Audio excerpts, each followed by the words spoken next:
So welcome everybody. My name is Tricia Dycka and you are at Y.O.U University. This is our classroom, one of our master classes this month. We are featuring a wonderful class with Tricia Dycka here next to me. She is an empath specialist, is what I'm going to call you, an empath specialist. I don't have anything to read in front of me. I've been studying with Tricia for about 6 years now, 6 or 7 years now. And it has just been a joy to watch you just step into the fulfillment of your dream and teach people. I know that her group on Facebook, as well as her private coaching practice, is just full of people that are really learning how to take the crazy and crazy making out of being an empath and what that means. So if you don't know what an empath is, I will ask Tricia to explain what an empath is really quickly to kick it off. And then I'm going to be your virtual assistant. So please join us in the chat if you're here live, and let your questions roll, make any comments that you'd like to make. Tricia also will see those comments as she goes through this class. It's always a guarantee here at Y.O.U that we're not selling anything or promoting anything. This is truly a class that you're going to walk away from learning something about yourself and being able to implement strategies in your life to help you live without disease. However, if you want to get in touch with Tricia, in her classroom or in our directory at Y.O.U University is links to her website and more information about her. And I highly recommend connecting because she's a rock star. And other than that, Tricia, thank you so much for being here. Everybody, thank you so much for being a part of Y.O.U University and being here. Let us know where you're from. And Tricia, tell us a little bit first, just what is an empath, so we can recognize that within ourselves. And I'm going to give you the screen, and then you can go into your class. You can introduce yourself too, if you want to tell them more about you. Yes, I will. Thank you so much. I'm excited to be here. I hope you guys are having an awesome Saturday so far.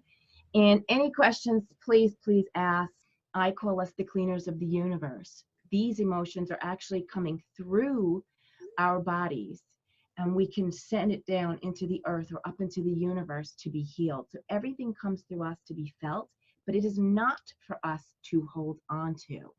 Now, the physical aspect of it can be actually picking up people's physical issues. I remember being at a mall once, and I'm walking along, and all of a sudden I think my right hip hurt so bad that I actually thought I was going to fall down. So we can actually pick up physical aspects from anybody, anywhere, and you don't know. I remember when my mom was having hip issues as well. And I'm like, I would wake up in the morning with hip issues, and I'm like, this is not mine. How is this possibly mine? And I was able to clear it. And a real easy tool to clear physical issues is just asking the universe or earth or God to remove it.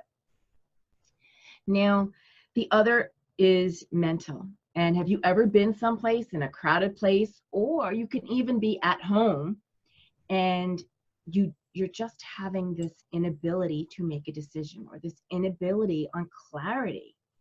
You may be thinking about something, but you're so scattered, like answering a question is difficult. Even the famous, what do you want for dinner? Or what are we going to make for dinner? And you're like, I don't know. And this has happened to me over and over. And in the beginning, I didn't understand it. And then what I did was, when this happened, I actually started to make sure I was grounding daily. So they're just brief overalls of mental, physical, and emotional. Now, the spiritual aspect of being an empath is just who we are as people and how we see ourselves as an empath. Now, when I first realized I was an empath, that was about, maybe 10 years ago. And since then, my emotional awakening was just a hot mess. I was constantly in tears. I was constantly frustrated. I was constantly stressed out and aggravated. And it was like one emotion hit me after another. And I just remember thinking, this went on for months. And I just remember thinking, dear God, please don't let me do this for the rest of my life, because I can't do this. This is not who I am. I am a happy person. I enjoy being around people. And the only thing I was doing, and of course this had to happen to me around the holidays. So I pretty much hid in my house, thinking that the four walls of my house was going to protect me or hide me or help me in some way. And unfortunately, it didn't. And it was just to the point where there were days where I would go to sleep and I would say, I'm done. I just can't do another day of this. I cannot handle this level of emotions, and I don't understand what's happening to me. And I remember saying to the universe, please show me what I'm supposed to do here. Please help me. And it was interesting because when we ask the universe for help, that it actually responds to us. And within that week, I had people contacting me, telling me, oh, did you know you were an empath? And I'm like, oh, what? And I remember being so angry and frustrated that I was an empath. And I needed to figure out, though, how to handle it, because I could not live my life the way that I was. So with that knowledge, I actually started to create things that would help me along this path. And what happens as empaths is we take all this emotional overwhelm, we take it in if we don't understand what's going on, and we take it on as our own. We take it on as, this is mine, how do I fix this? Or how do I understand this? Or if we're emotionally bombarded day in and day out, we will actually start to create stories to explain away those emotions. And I would remember making up stories or thinking back to things when I was a kid or unresolved issues I would keep thinking that it was bringing up. And it was this constant overwhelm. It was this constant going down this rabbit hole. And I had to figure this out. And as I look back in my 30s, I was doing so much for so many people every single day that I was always putting myself last over and over again. Empaths are notorious people pleasers. They want to help everybody at the detriment of themselves. They want to be everybody's salvation. They want to fix everyone. They want to, oh, I'll do my stuff later. And except later never happens. And what happens is our bodies get sick and tired of later. And our bodies are trying to communicate with us. And when we shut down those emotions and we shut down our intuition, our body continuously sends us signals. And then what happens is we get sick. We'll get a cold, we'll get something, and then bam, if we ignore that and keep pushing through, it'll continue to become more serious. Like in my 30s, I ended up having kidney infections. And it ended up going septic. My blood became, septic. I was on my ass for probably a few months. It was my body saying, you're done. It is time to relax. It is time to, stop and breathe and take care of yourself. And that point, I remember looking back thinking, all the people that I stopped and all the people that I helped, where were they? I remember feeling very alone and very misunderstood, and it really was not a good time in my life, but it opened my eyes. And I still at that point did not understand I was an empath, and I did not release the emotions I was carrying. I was holding on to it, and I was sucking them up even more. And then when I finally realized I was an empath, 10 years later, I had to start to release these emotions. And what happened was, by putting a lid on holding them down for so many years, it exploded. And it just created a mess. So one of the tools that I use daily is something I call the empath symbol. And your empath symbol can be anything you want. It can be, in my case, mine's a bear. I happen to like big animals. So you can use big animals, you could use flowers, you can use places, you can use colors, instruments.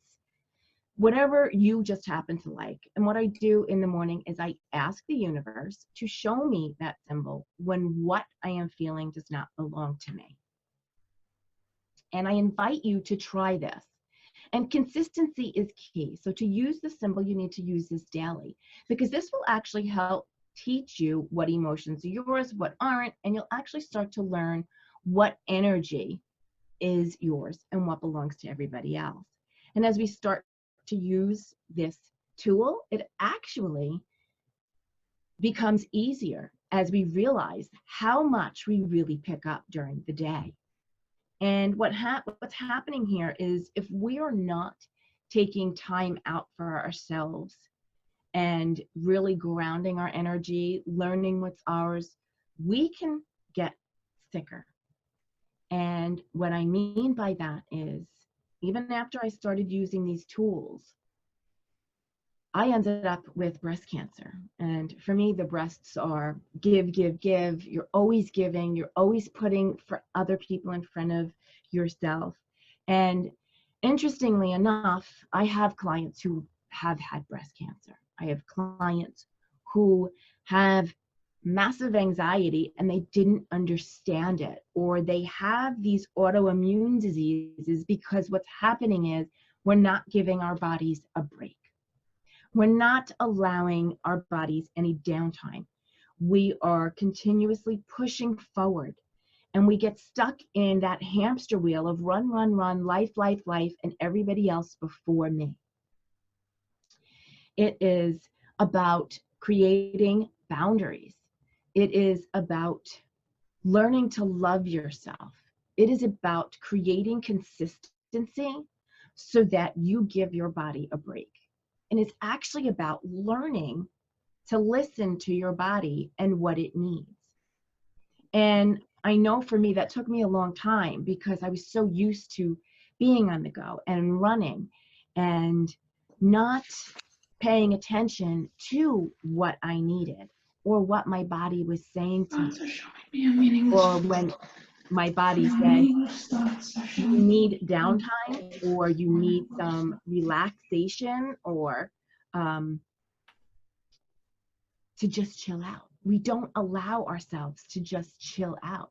It's amazing that society's got us, or our families got us running with this thought in our head that we've got to put everybody else first.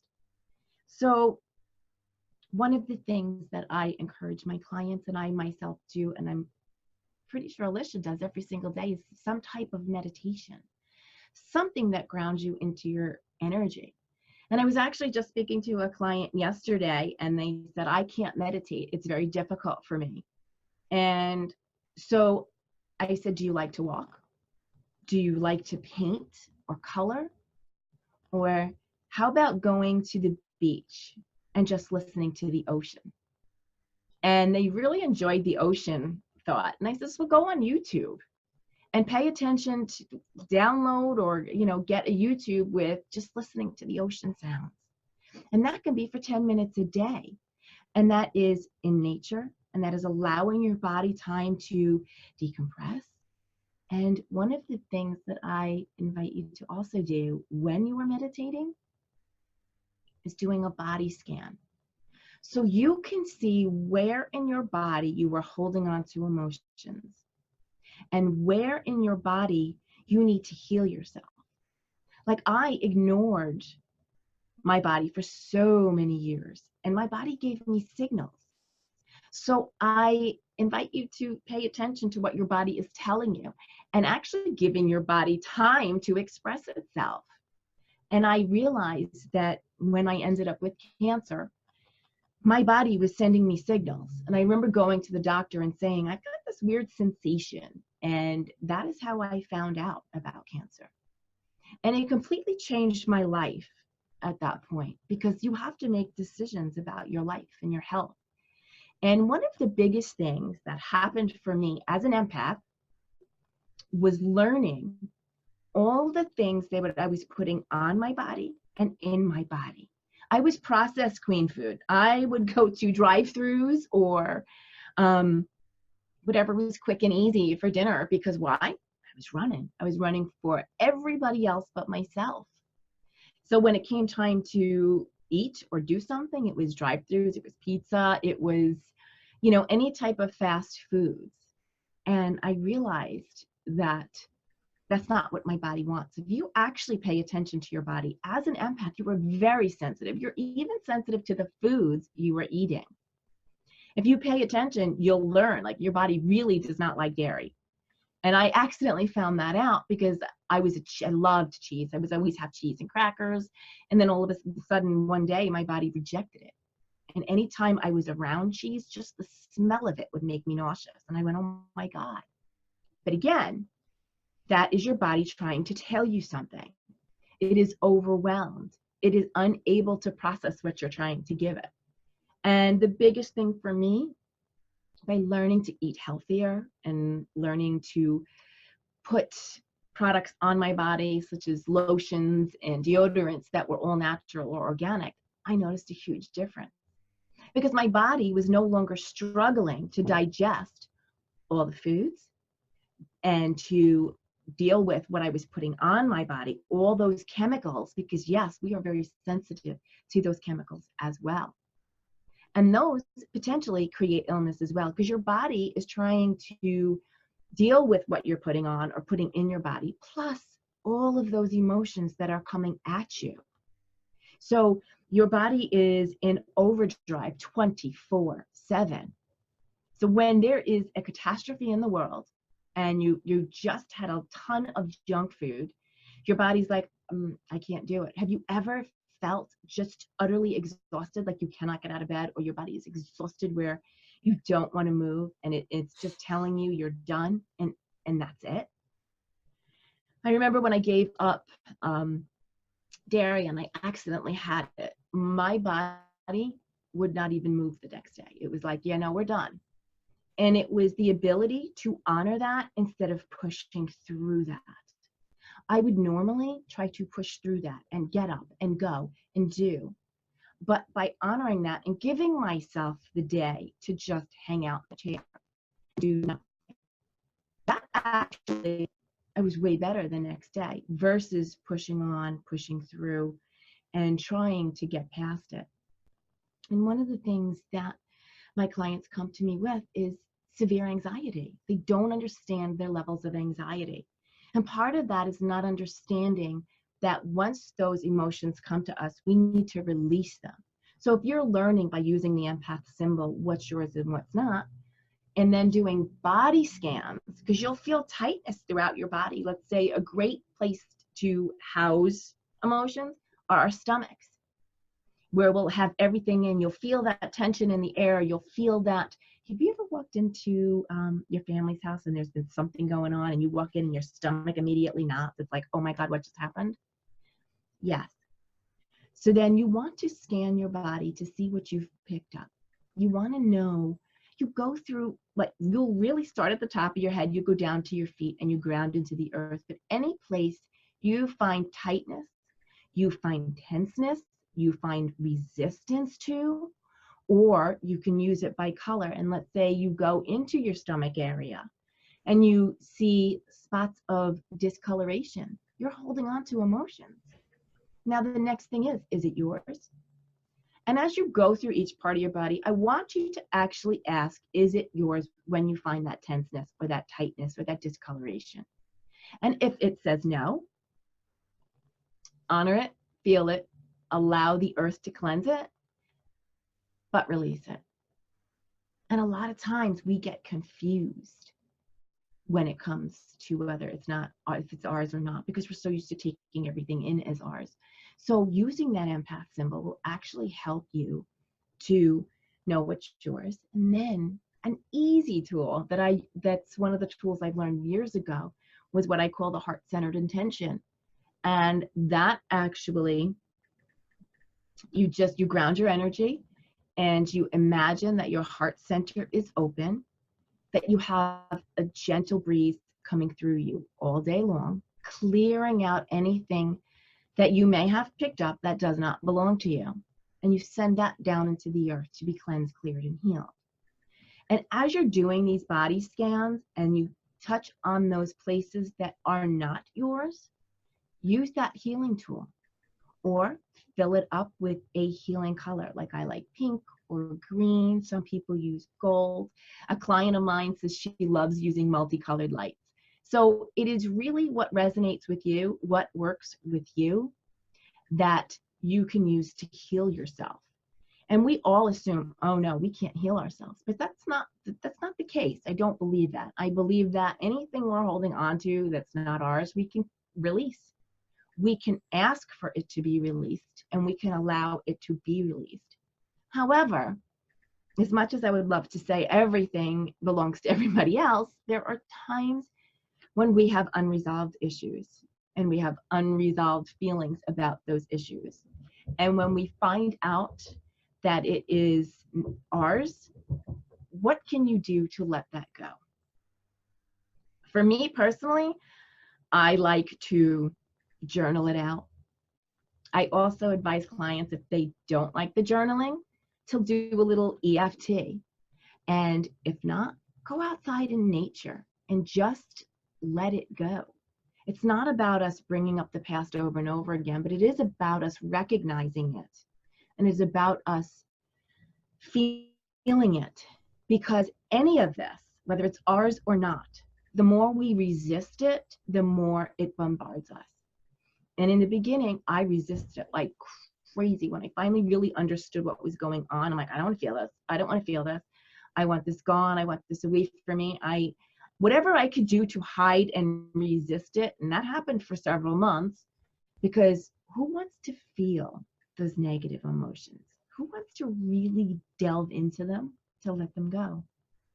And I did not. But as I actually started to feel them and asked for that help, everything started to flow. And the other thing that I tell people, especially my clients, I tell them, the happier you are within, the easier things flow. And people say, no, but that is the truth.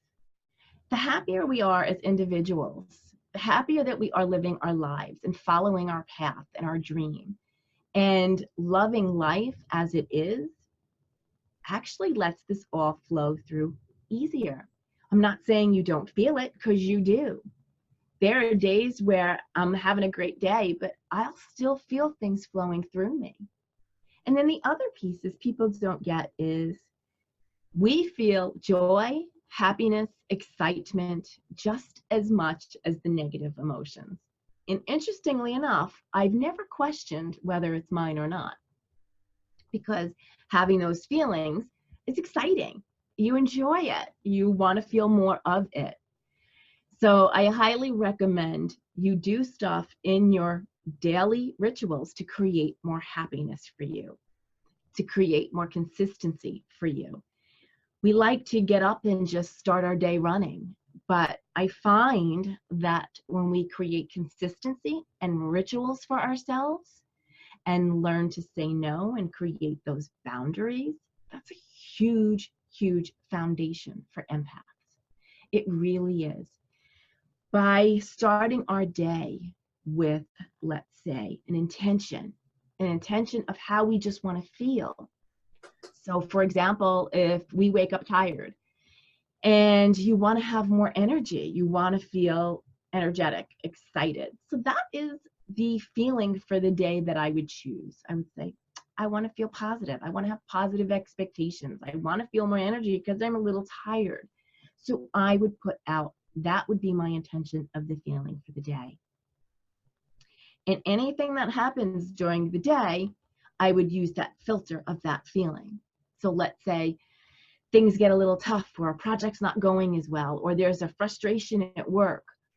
I would step back and ask myself, in what way can I bring more positive expectation or more energy to myself? Or how can I respond to this in a way that would be a win-win? And by looking at situations through those filters allows you to have different perspectives on things. And instead of us walking around with blinders of, I'm scared to feel this, or I don't want to feel this, we're actually starting to raise our vibration. And the higher we raise our vibration, the easier, again, emotions flow through us. those that do not belong to us are not meant to be held onto, and those will flow through. Now, if let's say we wake up and we're having a bad day and we are not feeling well, those are the days that our energy is low. Those are the days that we end up getting bombarded more. Those are the days that we have to be even more careful with what we're picking up. So that means extra body scans, extra heart centered intention clearings, because the more we are busy and pushing forward and not allowing these emotions to flow through us, it will cause that anxiety. It will cause that illness. So those emotions that we're taking on and we're just assuming are ours without stopping to having our rituals in place or doing things for ourselves can absolutely end up in severe diseases that we do not want, diseases that we thought we would never get, because I never, ever thought I would have cancer. I would never thought I would get that diagnosis. But it's once you get those diseases or those diagnoses, that is when I am even more certain that if we can look at this and create positive change in our lives, do what is best for us. And that means saying no to a lot of things in our lives, especially things that deplete us and do not energize us and do not create passion for life. Things like people who are energy vampires, people who being around will just suck the life out of you. And people, if you work with them, is finding ways to boost your own energies.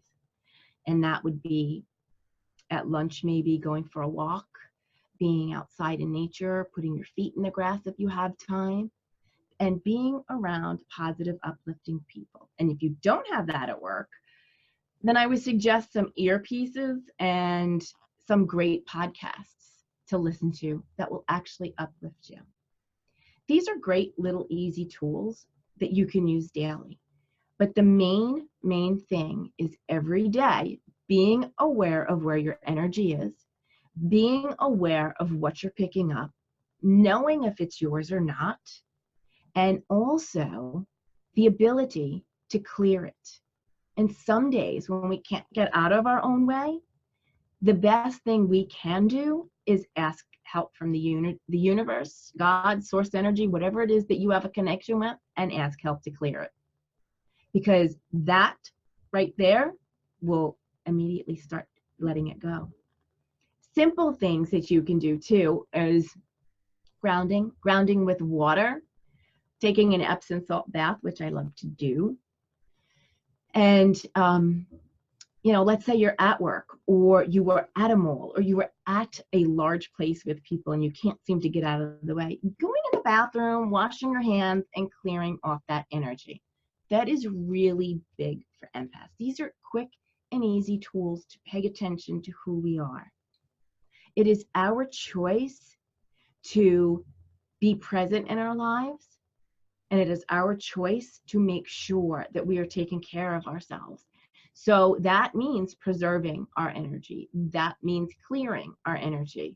That means taking care of ourselves. And sometimes that means distancing ourselves from the people who happen to be in our lives, who maybe are family and are sucking the life out of us.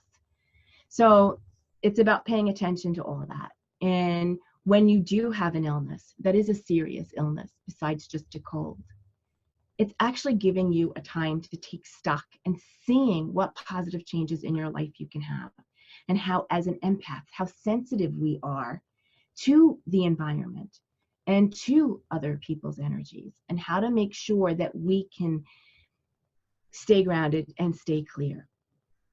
And another thing that you can do that is really setting your day up is when you get up in the morning, is taking some time, even if that means getting up before the rest of the house, and giving yourself that 10 or 15 minutes in the morning to create rituals that set your day up. Like, how do you want your day to go? What projects are you looking to complete? What things do you need to do? how do you plan on creating that positive aspect into your life daily? That's something that you need to do for yourself. That is something that you need to make sure you are focusing on. Because if you're not focusing on it and you're just getting up and you're letting the day rule you without stopping and being present, then that day will rule you. And by the time you get home, you're totally exhausted and just beat. And your energy's been depleted because of not taking care of yourself during the day.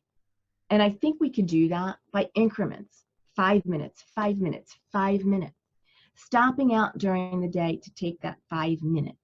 Sometimes during my day, like in between clients, and I'm unable to go outside, I will actually stop and just look at the picture behind me because I love that feeling of nature it brings. It's a calming picture for me. If you don't have something like that at home, go on YouTube. Look at mountain scenes, valley, mountains, the ocean, forest, like rain scenes. All of these things are easy for us to stop and watch for 5 minutes. This is you could do in between clients, or if you're at work, you could do it during your break, during your lunchtime. And if you need to, go into the restroom and do it for 2 minutes. Calm yourself down. Bring yourself back to center.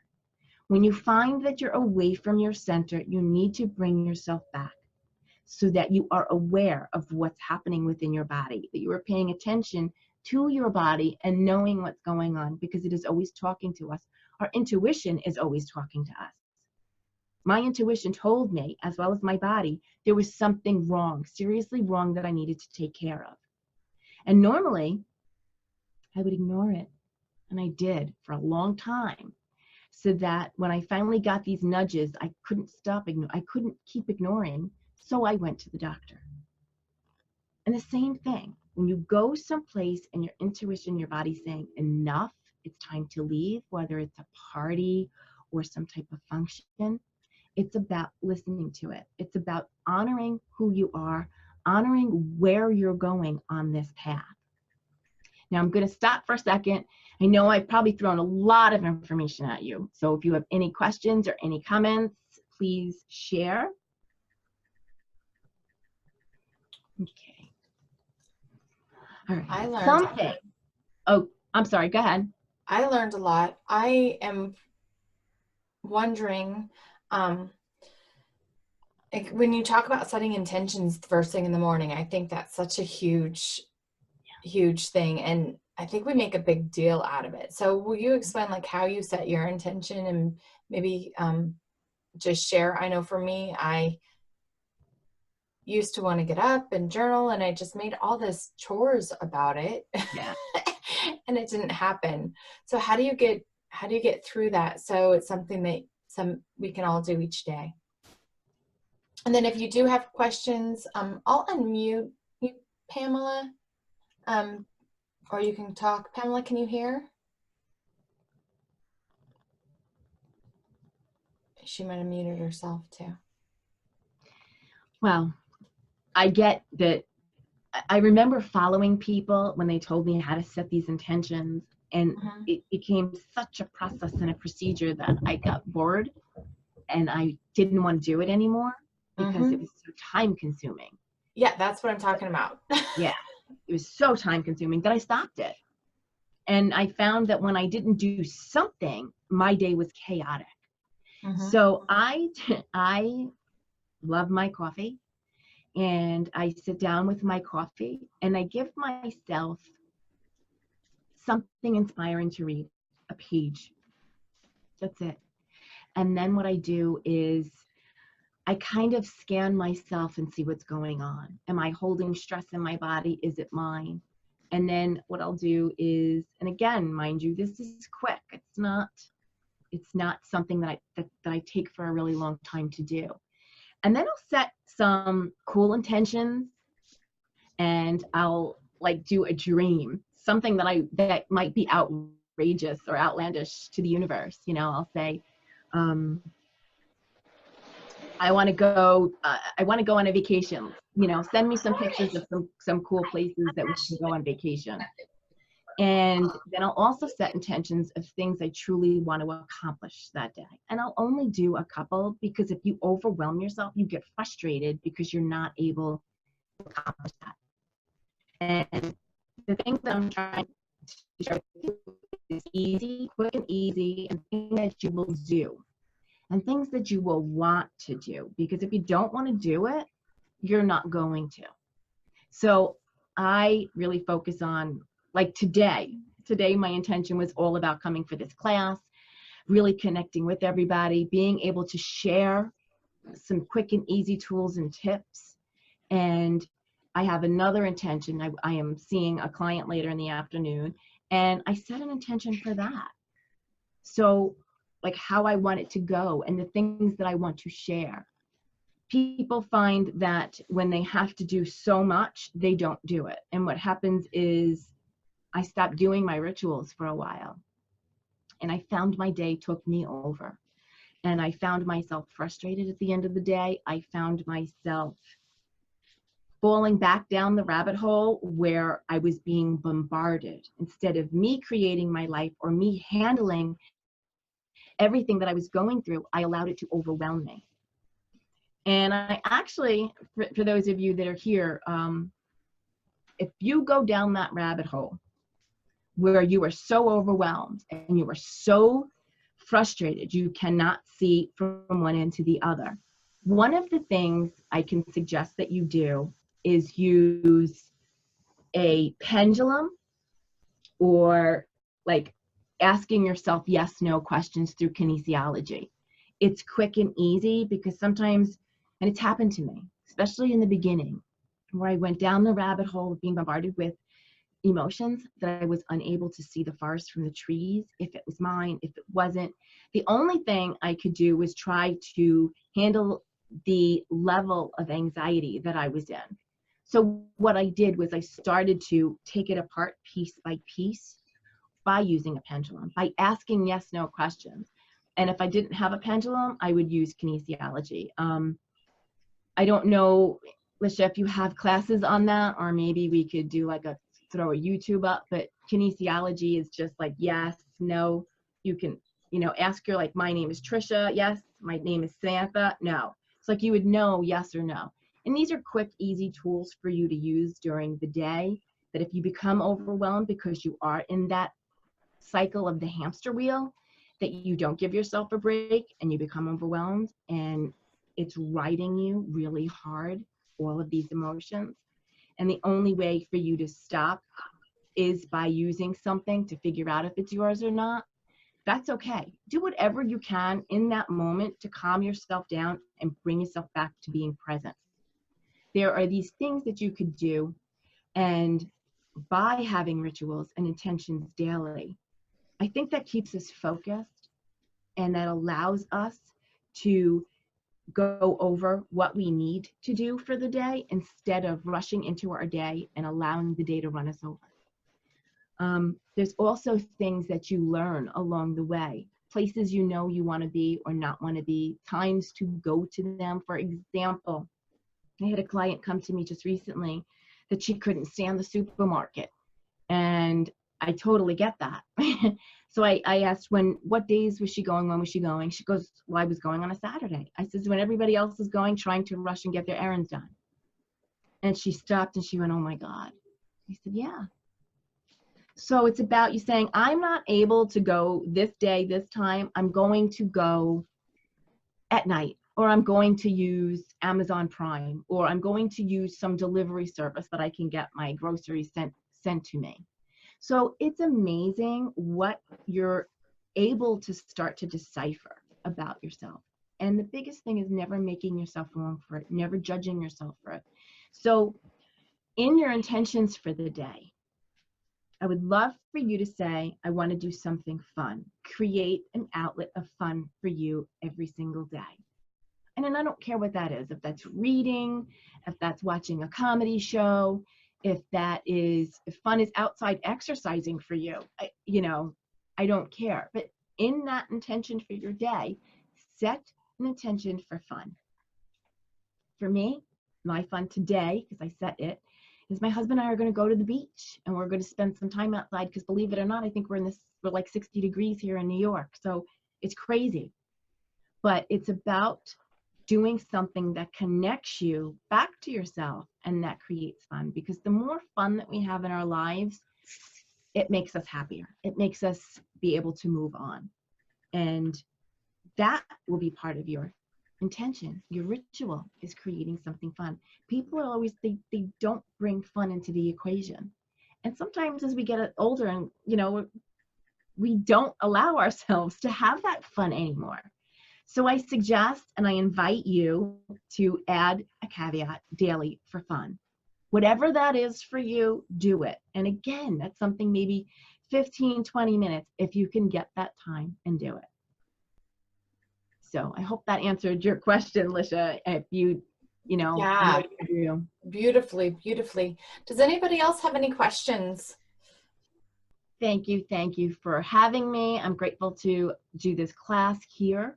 And guys, if you do have any questions, you can easily send me an email at triciadycka.com, or you can, go to Lisha and she can connect us, whatever's easiest for you.